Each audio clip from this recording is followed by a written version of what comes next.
Hello, everyone. Dr. Victoria Scribo here, speaking to you from the Seeds of Transformation Healing Center in Wareham, Massachusetts. It's time for Tarot Scopes, and we're going to be doing the Tarot Scopes for the sign of Taurus. That's Taurus Sun, Taurus Moon, or Taurus Rising. Before we get to the card reading, we're going to look at a little astrology. Of course, Uranus is still in Taurus, guys. Now it's moving through the last decan of Taurus, so things are shifting again. The energy is shifting again into that last decan, and the last decan of Taurus is ruled by Saturn. And Saturn in the sky is in Pisces. So there is this sense of things that no longer serve sort of falling apart or getting blown apart. Now, we start the month with Mercury in Taurus, just out of its retrograde shadow. Remember, and you remember because the retrograde happened in Taurus. And so it was right in that first house of yours. I'm sure it was quite a dilly or a doozy of a Mercury retrograde. But now, as Mercury moves forward and is out of its shadow, we can actually see some of what it was that this Mercury retrograde sort of uncovered. Whenever Mercury goes retrograde, we need to look within for the answers. And in Taurus, we're dealing with what is important to us, what is of value to us, what is important, what do we need, what is necessary. And I think we all know we've come to a better understanding of that. But we also have Mercury in Taurus now coming up to Uranus, which is what I started with, right? And we have a conjunction between Mercury and Uranus in Taurus in that first house for you. This is an illumination. It can be sudden. It can be a sudden download. When we're dealing with Uranus, we're dealing with our unconscious, but our sort of personal unconscious, our soul's own journey, its own story. Past lives, the past of this life, future possibilities, all sort of wrapped up in Uranus. So you can get a vision of the future, you can get a remembrance from the past, or you can get a remembrance from a past life. It can create anxiety, so try not to get caught up in the anxiety. Just be open to the messages coming through at this time. Your ruling planet Venus moves into Leo, and it is there for 4 months. It moves into Leo on the 5th, is it? It moves into Leo on the 5th of June and doesn't leave until October 8th because we have a Venus retrograde. Now, that Venus retrograde isn't happening this month. Venus goes all the way up to 29 degrees before it turns around and goes retrograde. And I believe that happens in July or August. So let me take a look here to make sure. Venus goes retrograde on the 22nd of July. So June, July, for the most part, everything's moving forward. The 22nd of July hits, then the sun goes into Virgo, which is a sign that is trine yours, so it helps to aid. And then Venus goes all the way back to 13 degrees of Leo, and then goes direct and then goes back. So whatever you have at between 13 and 29 degrees of Leo in your chart, that's where Venus is going to be going back and forth. And it's sitting in that house, your house, the Leo house for you for 4 months. That's your 4th house. That's your home. That's your family. That's your clan. That's real estate.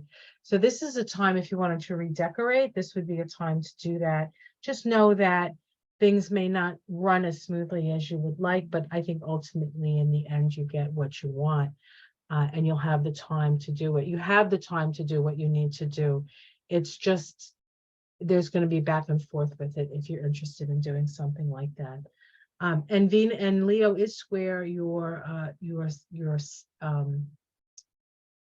Taurus, and it's a crisis in action square. So you're gonna want to take an action. You're gonna want to build foundations. You're gonna want to take action out of a fear of insecurity. So take the actions that you need, but try not to get too nervous about what's going to happen with that, because it's going to happen, and you'll get through it.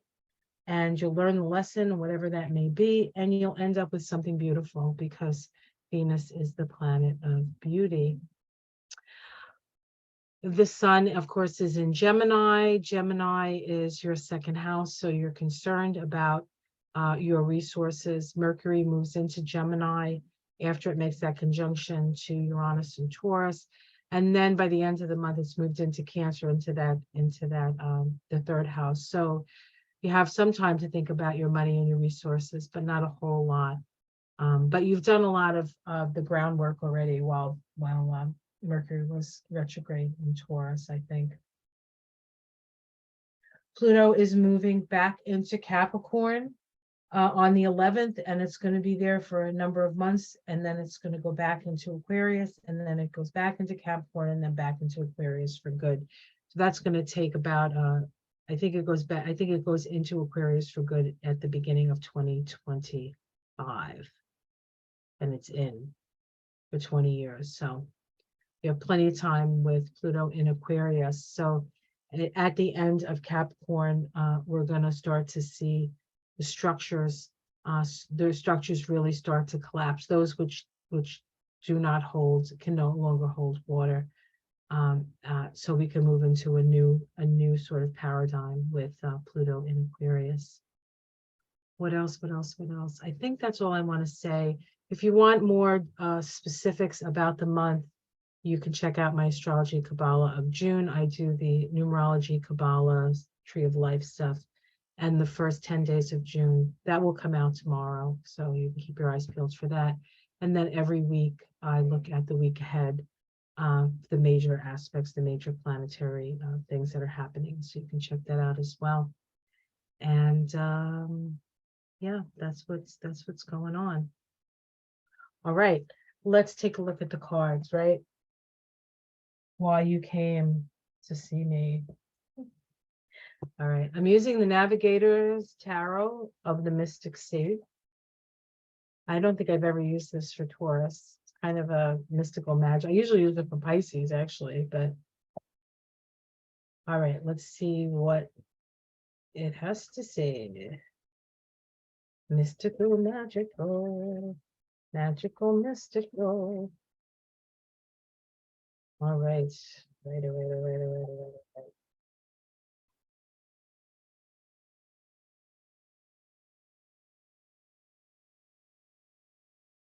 Oh, did I mention Jupiter is in Taurus? I did not. Jupiter is now in Taurus. The North Node is still in Taurus, and Jupiter is conjunct the North Node right now. So there's a lot of Taurian energy moving into that, into the future, right?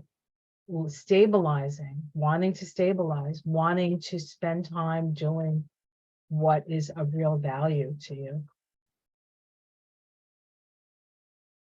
And Jupiter's going to be in your sign for a year. So plenty of time to help you to bolster yourself, stabilize yourself, bring abundance to yourself, and a better sense of self with Jupiter in Taurus. Okay, let's see what's going on. We start with the Knight of Cups. The Knight of Cups. The Knight of Cups is, he's an energy that is in love with love. And so there's a little bit of a naivety here. So you're coming into a situation with a little bit of naivety, especially if it's around love. The challenge is the Chariot. Do not allow flights of fancy to get in the way of your soul's journey. Okay. You're like, I know I have to do this. This is really the direction of my destiny. Oh, what's going on over here? You know, don't get distracted by things that will probably not work out anyway, as far as that's concerned. So just watch yourself with that. Underneath it all, we have the Emperor. This is about you taking dominion over your life. This is about being in charge of your life, right? Creating the structures to be in charge of your life. In the past, we have the Ace of Wands. So we just recently had a new beginning here, a new creative venture, perhaps. Let's see what's in the sky. The Fool. What kind of fool am I? The Fool in the sky says that something totally new is available to you. Something totally new is available to you. But we're not sure if it's foolish or not. So it could be foolish. Let's continue. this is the card for the month, really. This is the immediate future. It's like 6 weeks out, but the month is only like 5 weeks long. So I call this the month card, probably the most important card of all the cards when I do this reading, except maybe for the root of the situation, wanting to have control over your own destiny. The this card, which is called Suspension, it's the Hanged Man. It's really about knowing what you have control over and doing it, and knowing what you don't have control over and letting it go.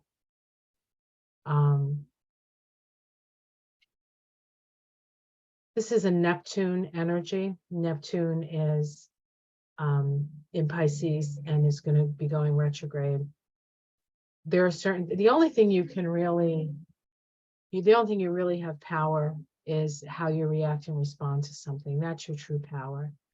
And then allowing yourself to be influenced by spirit and be connected to cosmic consciousness. So there's a lot of things going on. Now you've already had a new beginning with a new creative venture, but now we're at a point where you're sort of in suspension. It doesn't mean that the new creative venture isn't going to work. It doesn't mean that it's not going to what's the word I'm looking for? Produce something of value.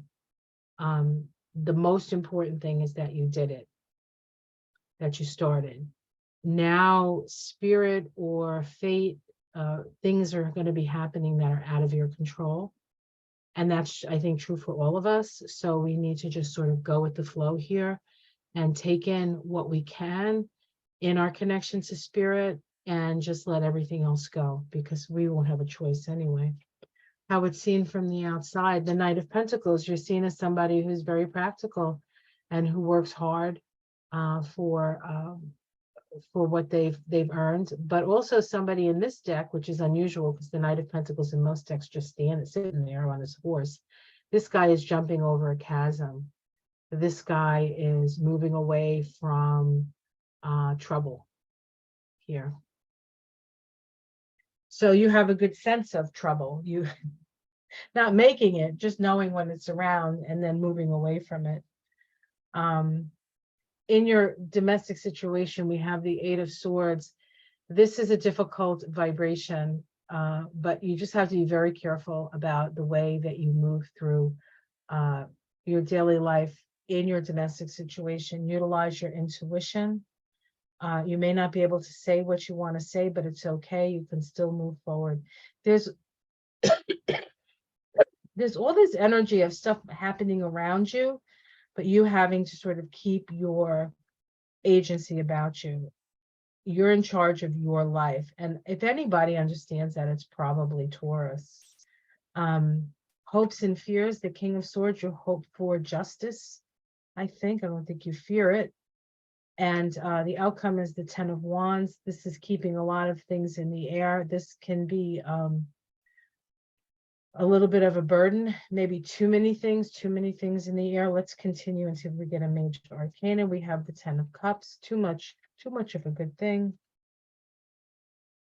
And the Universe, which is the World card in this deck. Something is coming to an end. Something is coming to an end and start a new beginning. We have underneath it the Hermit, the Five of Cups, and the Ace of Cups. And so this is about, I feel like you need to hide away a little bit because there's going to be a lot of suffering out there. And, but on the other side of it is a new beginning again. So there's,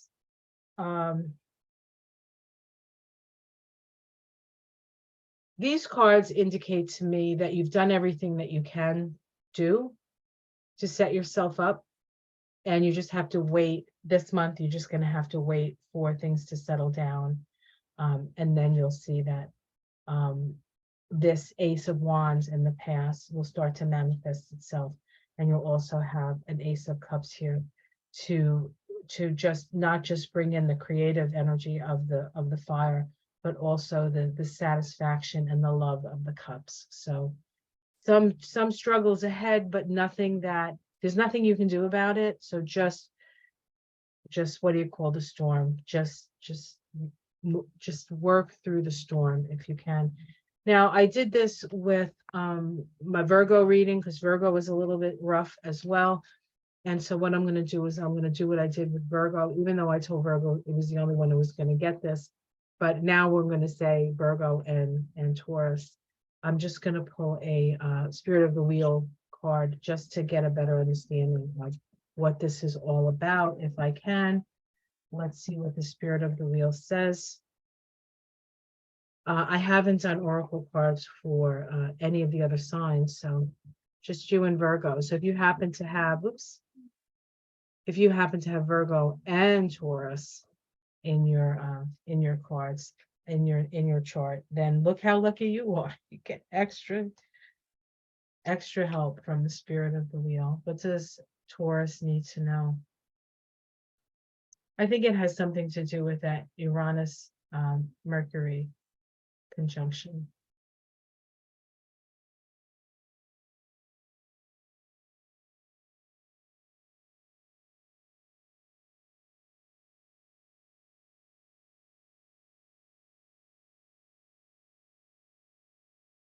Frog return moon, building dreams, determination, and cooperation.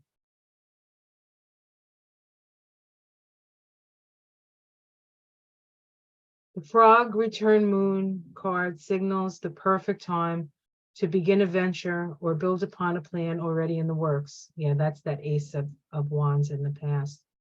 The energy of this moon brings you the stamina, determination, and mental clarity to successfully plan, build, and create what you desire. Once you begin the process, your plans will quickly unfold.